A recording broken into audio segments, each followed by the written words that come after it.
Yet another Rays outfielder joins the party. Welcome to Tampa Bay, Victor Mesa Jr.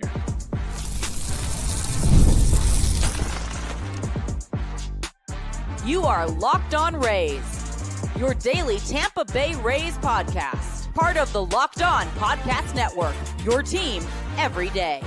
Welcome into the Locked On Rays podcast. Locked On Rays is part of the Locked On Podcast Network, now the #1 sports podcast network, your team every day. And we are Kevin and Ulises. And we are lifelong Rays fans who have been podcasting about the Tampa Bay Rays since 2019. Later on today's show, Edwin Uceta wins his arbitration case against the Rays. In a few minutes, we take a look at a record offseason of Rays moves, trades, and acquisitions. But to start, Victor Mesa Jr. is the newest Ray fighting for redemption. And we're going to talk about all of that thanks to FanDuel. The winter games are on, and there's no better way to follow them than with a bet on FanDuel. FanDuel, play your game. Depth and competition is the name of the game for the Rays in the outfield for 2026, Kevin. Yet another name. I mean, it's going to be – I think we're going to have to be carrying one of those sticky pads and with all the names on it because the list just grows longer and longer by the minute, Kevin. Victor Mesa Jr. has been acquired from the Miami Marlins.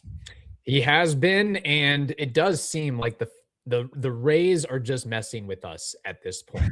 It's like we can't possibly add another outfielder, especially a left-handed hitting outfielder. And the Rays say, au contraire, we can acquire as many as we want to, at least in spring training. And as we know, not all of these players that the Rays have acquired over the offseason are going to make the opening day roster. But I think it just goes back to the Rays are 100% serious about injecting competition and having the best man or multiple men win out in that competition for the opening day spot and having some depth. I mean, we talk about it endlessly. You have all these new players.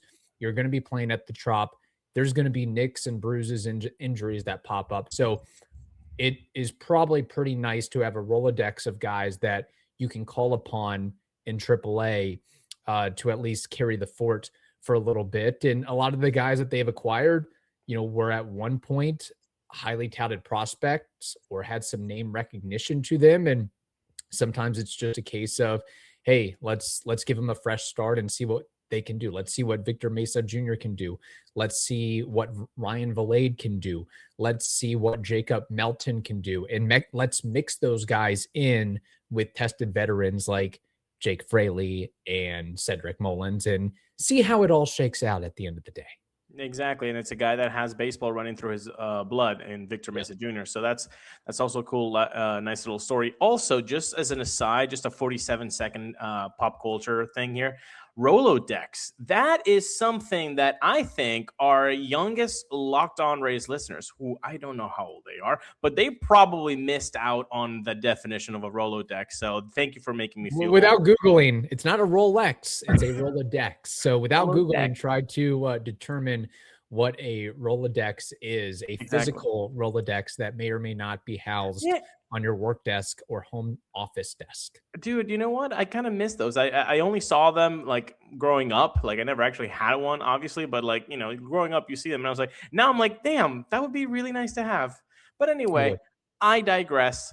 Let's talk about Mesa Jr. Man, look, I think with him being a lefty, I think with him being a guy that is athletic and can run the bases and is quicker than the average outfielder. Obviously, we know what the Rays target, right? They want somebody who is athletic enough that you can switch around in the outfield. And with Fraley and Mullins, like you said, you want to impart some knowledge this year, at least for half a season before they're traded, most likely during the trade deadline, to kind of get them some experience. And really, it just feels like they're saying, we got 10 guys in the outfield. Do you mind if can I make sure I have all the names proper right now? So we have them all. Mesa Jr. on Friday. He is Uh-huh. the fourth left-handed hitting outfielder the Rays have acquired this offseason, joining Jake Fraley, Cedric Mullins, and Jacob Melton. There's also Chandler Simpson, Richie Palacios, Johnny DeLuca, Justin Henry Malloy, and Ryan Valade. Am I missing anybody? I don't think so, but that's 9. Yeah. That's 9. Hey, there's still room to add another couple for 5 Yeah. spots on. Look, at the end of the day, unless things change, the idea is on your 26 man, you have 5 spots for outfielders. So let's just pause here because I really do want to get this right.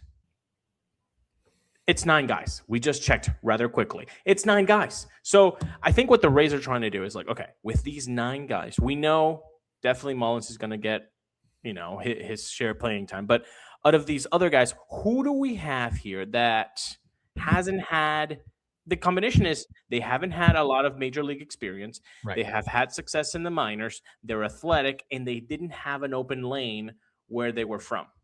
Which isn't, a great sign, I guess, for Victor Mesa Jr. I mean, last I checked, the Marlins aren't the Dodgers, so we're bringing on their cast-offs.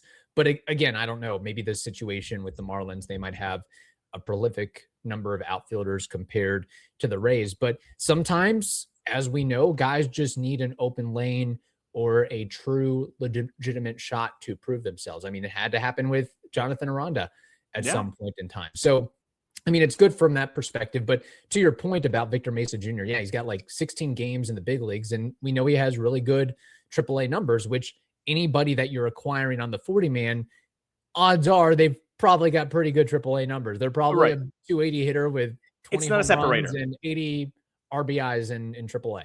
It's not a separator. I mean, we're talking about Taylor Walls, who had like a 120 WRC plus in the minors. Yeah. So like, that's going to take a hit. But regardless, you'd still want them to have success over not. But so like, I think the outfield is composed of that. It's guys who are athletic, who are young, who haven't had an actual shot in the majors and not an open lane. So the Rays are saying, look, out of these 9 guys, with the exception of Fraley and Mullins, because they're known, quote unquote, commodities. Right. Who here can stay? Who here can prove it if we give them a shot? So I think spring training is going to be loads of fun. And Victor Mesa's acquisition underscores this Rays offseason roster overhaul. Well, the Winter Games are officially here, and if you're anything like us, you're locking in for events you only get to see on the biggest stage every 4 years. And that's why following the Winter Games on FanDuel, it just makes sense. From medal counts to individual events to finding your angle on the sports you care about, FanDuel gives you more ways to stay connected to the action. The drama of curling matches that start slow and somehow get intense fast, speed skating races decided by inches, and Ulises' favorite hockey games that feel different right from the opening face-off. And there's so much more, too, as well, as we know with the Winter Games. And that's why the Winter Games are on, and there's no better way to follow them than with FanDuel. FanDuel, play your game. Thank you so much for listening to Locked On Rays and making us your first listen every day. And thank you for making Locked On Podcast Network the #1 sports podcast, everywhere you go in this universe. And for just $5, you can join the Everydayer Club, by the way, and get this podcast with no ads, no interruptions, and a members-only Discord channel. Go to lockedonrays.supercast.com or check the link for more knowledge about it. Kevin, all these new faces will hopefully result in a better vibe and team chemistry and not just cost savings. We know about the Shane Baz, we know about the Brendan Lowe, and we know about the Pete Fairbanks just shipped off, or rather, just, hey, we don't want your option. We're not going to take that off. Off the top of your head, do you remember how much that shaved off the payroll? I believe Shane Baz was around 3.5 mil. I believe Pete Fairbanks was 11 and Brendan Lowe was 11. So that's 22 plus 3. That's 25 and a half. Yes. According to this article, $26 million is what was ultimately saved. That is cost save. That's efficiency right there. That's dodging. The Rays got doged by their front. Or they were like, okay, what is the biggest thing how efficient can we be with, okay, the two guys that are making 11 million, let's get them that bleep out of here. Except the difference is those guys would be very productive members theoretically of the Rays, despite some of their injury histories. Yes, they would be. But look, the front office had this whole shakeup, and it seems like from a Tampa Bay Times article that came out this weekend, it wasn't, I mean, as it was said, I mean, this could also be, putting lipstick on a you-know-what, but apparently at the beginning of the offseason, Erik Neander didn't plan on this much change in the roster. However, Kevin, of the 49 players who were under team control at the end of the season, of those 49, 23 were dealt, waived, or dropped. So in my lens, I think this was looking at what the Yankees are, the Blue Jays are doing, the Red Sox are doing, the Orioles are doing, and they're saying like, okay, we can't just stand on our September 30th mindset. Right. We got to adjust. We're the Rays. We can think. We got to pick another path, and I think that's what happened.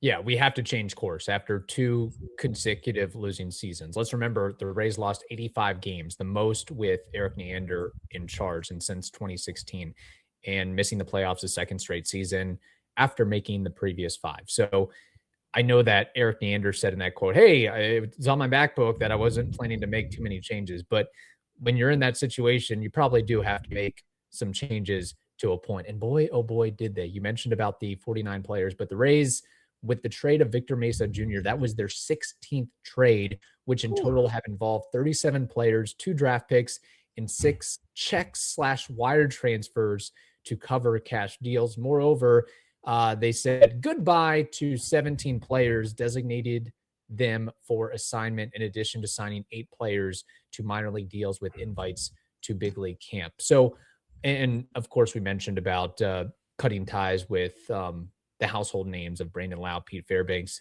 and Shane Baz. So really what I see here is the Rays are going to have to ramp up to build a chemistry, a culture, a vibe, get these players comfortable and confident and playing together well with each other, while understanding there's a ton of competition in spring camp as well. So I feel like the Rays almost have to thread the needle on this, where, competition is great. You want that, but you also don't want fellow players to see others as adversaries as you're battling for these spots. So I feel like there's a little bit of a balancing act there that Kevin Cash and his staff is going to have to work through and work towards. And that's why those initial messages and that team meeting before spring training of what do we want to be, where do we want to go, how do we want to do it is going to be critical, because I know that in some of these moves,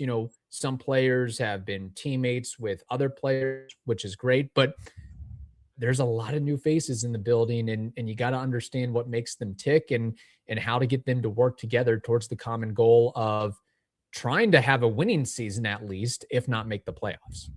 You are hitting it right on it, because you have to thread that needle of, hey, we're all a team, but also give me the best of yourself, because you are battling it out. So like it's going to be very difficult for that messaging to be delivered. So, Kevin Cash and Erik Neander definitely have a lot of noting around and a lot of, thinking about how they're going to be wording that message. Now, I think one of the things that they have to mention, you don't get to the promised land, quote unquote, with 26 players, especially not when people get injured and when you're the Rays and you have to think outside the box at times with the Durham shuffle. So it's not going to be 26. So I think part of the messaging is, just because you're not here in April does not mean that we're not going to need you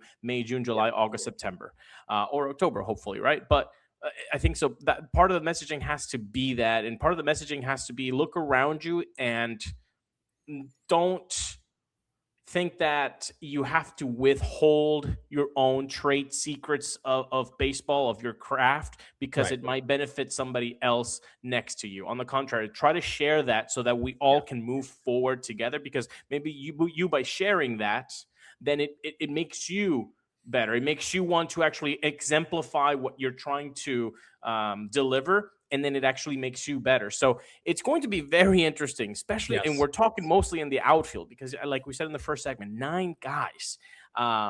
It's going to be really fun, and I would kill to be a fly on the wall when these messages are delivered. Yeah, maybe somebody's recording it. One of the teammates, they got their iPhone secretly hidden there. Where's Randy Arozarena in 2019 when you need him, huh? Yeah, exactly. Where's Randy Arozarena with the Cardinals to film everything, which is ultimately, I think, what was like, hey, we can't keep him on the team anymore if he's going to be pulling this crap. So, and the Rays were gifted with Randy for several years of fun and excitement and a historic playoff run. But yes, to all your points. And I think that's why, again, you bring all these new faces in that are trying to prove themselves, and you mix them in with a Jake Fraley and a Cedric Mullins and a Steven Matz, who I don't think have any problem with sharing their experience and expertise and tradecraft and secrets, what they do to be successful and last in the big leagues. And the other point is, just because you don't make the opening day 26-man, look, we know every year the Rays, we see the numbers at the end of the season, like, oh, the Rays use 58 different players. So if you're in Durham and maybe even in Montgomery, you might get an opportunity. You're likely to get an opportunity at some point during the course of the 2026 season. And I think the Rays, due to their issues with some prima donnas and me first type characters, I feel like they're being a little bit more judicious about targeting guys that, high, not just high baseball IQ, but good teammates as well. I mean, that's what we heard about Ben Williamson, for example, and so many other dudes that the Rays have brought on. And maybe that's why you also want to refresh the blood in the clubhouse with young guys too, because like young guys more likely than not are going to want to be part of the in group rather than step away from people. I mean, I think that's what the Rays are trying to do, is create a new bond and a new culture. And again, it's going to be really, really fun because there's a lot of new names, a lot of new people that even Kevin Cash and Eric Neander now need to create that relationship with, the coaches and guys like Yandy Diaz. He needs to step up and say, hey, Victor, how you doing, man? Like, Exactly. Hey, fellow Cuban nationals, right? I mean, that's kind of right up the alley. So exactly. So I think it's going to be really fun. And again, like if you could just have like some pay-per-view of like Rays clubhouse stuff, that would be really, really cool. I mean, hopefully I would think baseball has to bring something like that back into the fold, like they did with that Showtime series. I can't remember what it's called, but the franchise with the Giants and the Marlins. Giants. I mean, that's marketing 101. Like, get people. And they tried to do it with Netflix and the Red Sox a couple seasons ago, right? So like, they should do it every year. Every year, every year. Or take a division, like, hey, we're going to focus on the AL East, and you get a peek behind those five. So, all right, we talked about player moves and some cost savings. Well, Edwin Uceta is not going to add to the cost savings. He's going to be a little bit more expensive for the Rays. He gets rewarded with more money, and with that, likely a more prominent role this season. Hiring isn't just about finding someone willing to take the job. It's about finding the right person with the right background who can actually help your business move forward.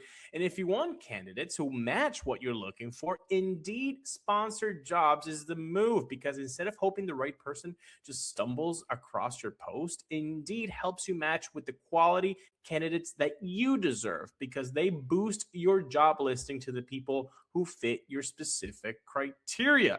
For example, if I were hiring, I would want the people to like what they're doing, to be good at what they're doing. And that's exactly what Indeed can do for you. And here's a stat that says it all. In the minute that I've been talking to, companies like yours made 27 hires on Indeed, according to Indeed data worldwide. So if you're hiring, spend less time searching and more time interviewing candidates. So listeners of this show will get a $75 sponsored job credit to help you get your job on the premium status it deserves at Indeed.com/podcast. That's Indeed.com/podcast. Terms and conditions apply. Hiring?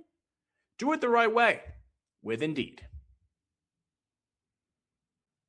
Thank you for listening to the Locked On Rays podcast and making us your first listen of the day. We appreciate it. We are, of course, part of the behemoth, the Locked On Podcast Network, the #1 sports podcast network in the galaxy. Even aliens listen to Locked On, believe it or not. Edwin Uceta rightly won his arbitration case for well-deserved money. Edwin Uceta, the reliever, got one up on the Rays, meaning his salary will be increasing to the requested $1.525 million rather than the $1.2 million that the team offered. And Ulises, we had mentioned this several weeks, if not several months ago, when it was reported that he and his agents would be taking the Rays to court, more or less, to get paid more money. And we were like, yeah, go for it. I mean, Uceta in his last couple of years with the Rays has definitely proved himself to be paid $1.525 million. I mean, if we remember the amount of innings and games played and his final stretch at the end of last season, extremely, extremely impressive. And with Pete Fairbanks gone, he is in play to at least possibly share the closer role duties. Him, Griffin, Jackson, Garrett, Cleavinger have consistently been mentioned as guys who will be utilized in those high leverage situations. Yeah, like a trident of sorts. But I am getting breaking news here. Apparently, Zalupski and company are now creating a $6.30 option for the Uceta bucket. So if you're a Rays fan and you can just throw 6.30 cents, you can be helping this bucket for this. You can reserve your seat for the new stadium for the low price of $6.30 to help Edwin Uceta's price increase for the 2026 season. Yes. No, look, good for him that he got this raise and he deserved it. I mean, not only for the 2024 season, which he was just nails throughout. And then 2025, he had that big difference in between the first and second half, where in the first half, you were like, why are they not DFAing him? And then in the second half, he became just the same 2024 version. I mean, he even got to 100 strikeouts, man, in 2025, which is very difficult thing to rare do for a reliever. Especially if you're in the Rays, right? Because, you usually are not going to get that many opportunities, but he did, and he made the best of them. He's a 28-year-old who is flourishing in this role. And like you mentioned with Garrett Cleavinger and Griffin Jacks, it's going to be fun having those three go back to back in the bullpen, 7, 8, 9, or maybe on a day 8, 9, and then reverse depending on what the lineup of the other team is going towards. But funnily enough, and I know I'm going to try to keep these at a minimum. Who am I lying? I'm not going to keep these to a minimum. WC references. Guess what? 3 of our back end guys have been called by their country saying, you're so good. We want you to represent our country, Griffin Jacks. We want you to represent our country, Garrett Cleavinger. We want you to represent our country, Edwin Uceta. We're very lucky that way. So if you're a Rays fan, and you might not be like, well, I don't really care about the WBC. Well, this means something, that these two countries that are powerhouses, that are the favorites of winning this, they have 3 Rays bullpen arms representing them. Yeah. And maybe the Rays get a couple new fans from those particular countries of, hey, now I'm a Uceta fan, or I'm an X fan, or a Rays fan, or, I'm a fan of this player based on what he did in the WBC. And I want to go watch his game and support him and buy some merchandise that has his name on a jersey, something like that. And, we joke a little bit tongue in cheek about, the Rays putting a surcharge to pay for the extra $300,000 owed to Uceta, but he is now a Super 2 player, 2.150 years of service, meaning he's controllable through 2029 and will be ARB eligible 4 times instead of the standard 3. So maybe he won't be sticking around for that much longer, depending on how the Rays price point their payroll and salaries. But I think that Edwin Uceta should also give due credit to the Rays and Kyle Snyder and the coaching staff for getting his career on track. Because let's remember, he came to the Rays organization with a career 5.80 ERA and 40 and a third frames across parts of 3 seasons. And he was also with 5 different organizations in 3 years. So the Rays have more or less become his North Star for success. I mean, if he didn't come to the Rays, he could be out of baseball or pitching in a different country or just a career minor leaguer. Yeah. And so like, again, it's a symbiotic relationship, right? Yes. I give you good value. Hey, and you helps me on cork that value. So yet another success story by the Rays, turning a guy that might have been overlooked or did not have the right type of production in the major leagues from a pitcher, and yet they're able to turn that around. And that's why the Rays will go out and sign a solar panel salesman or a carpenter and work them into the majors and have a modicum of success, if you will. On that note, we hope you all have a wonderful day. Stay safe. And if you haven't already, for just $5, you can join the Everydayer Club and get this podcast with no advertisements, no interruptions, and members-only Discord. Go to lockedonrays.supercast.com or check the link in the show notes to learn more.